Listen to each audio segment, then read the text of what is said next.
Seven, 6, 5, 4, 3, 2, 1.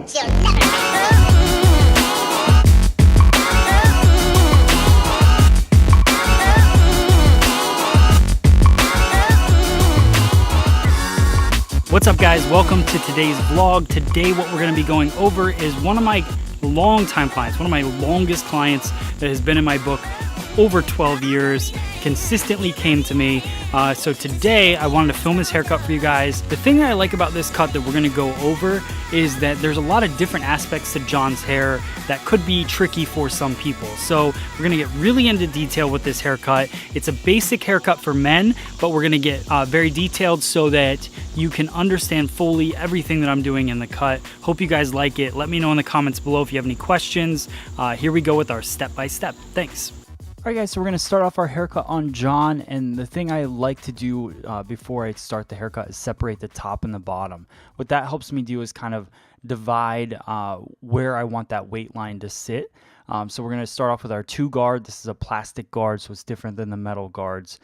Make sure as you're working through, you pick the right tool with the right length, and also understand that every 2 guard is not going to look the same on everybody's head, because John has pretty high density on the side of his head and then a little bit lower density on the top. So we're going to work our way through the sides. You can see how I rock out as I'm going through with the clipper. So I just pull away wherever I want to start to leave that weight line.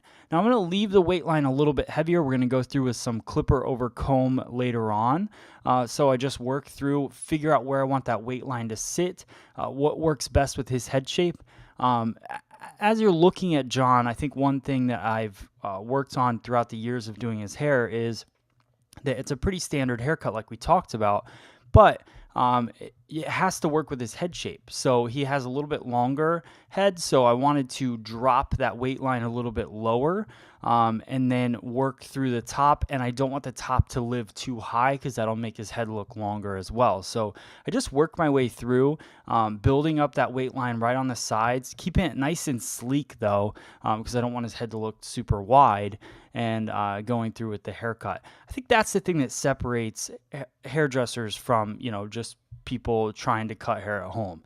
You need to understand what it's doing on the head shape. It's not just going through and cutting with the 2 guard and getting it over with.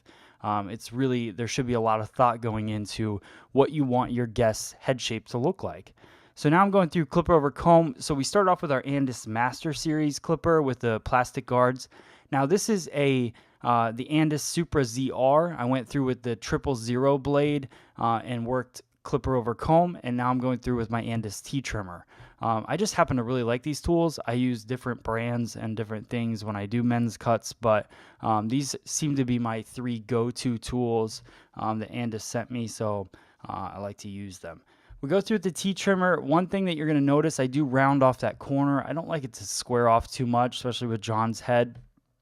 So I go through, just round that corner slightly, but not too extreme as well. And then I just take it a little bit tighter with a little trimmer over comb after I get it cut. So I'll go down the line, follow his hairline, and then I'll use the trimmer just to glide over the comb after that, which will take it a little bit tighter to the skin, helps it live a little bit longer, helps it look a little more natural. So now I'm going to go through and cut the guideline for the top of the head. What I'm going to do is follow the round of his head throughout the top.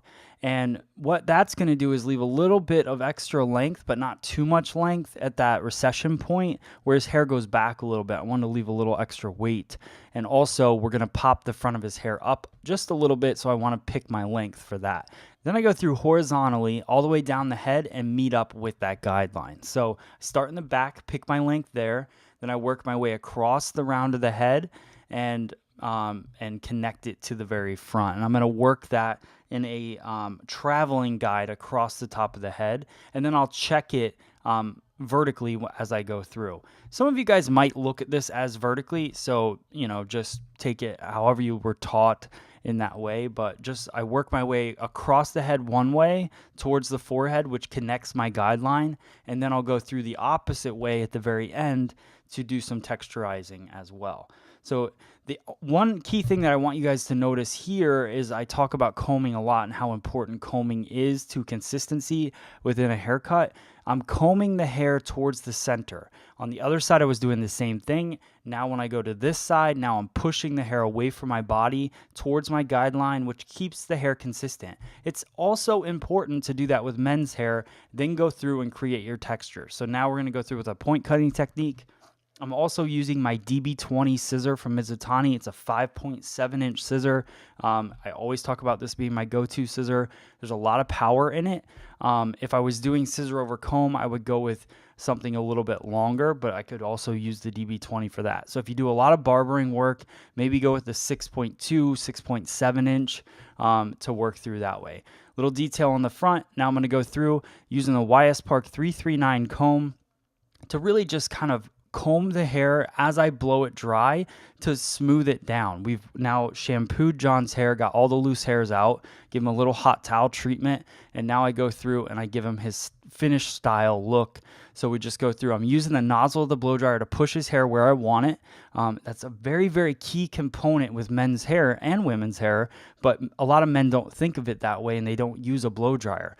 So we go through, we blow dry it exactly how we want it, then we add the product and we get our finished look. So once I get that product worked through his hair, then I'm gonna take the comb and I'm gonna actually place the hair exactly where I want it. So that will finish off the entire look. All right, guys, there's our end result on John. We got a nice sleek haircut, fits his head shape really well, nice textured top to it.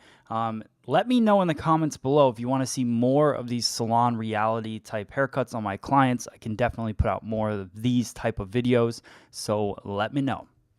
All right, guys, if you like John's cut, then make sure you post that in the comments below. I'd love to see that. Also, if you made it this far in the video, I love seeing that as well. And make sure you hit that subscribe button and share this video with all of your friends out there.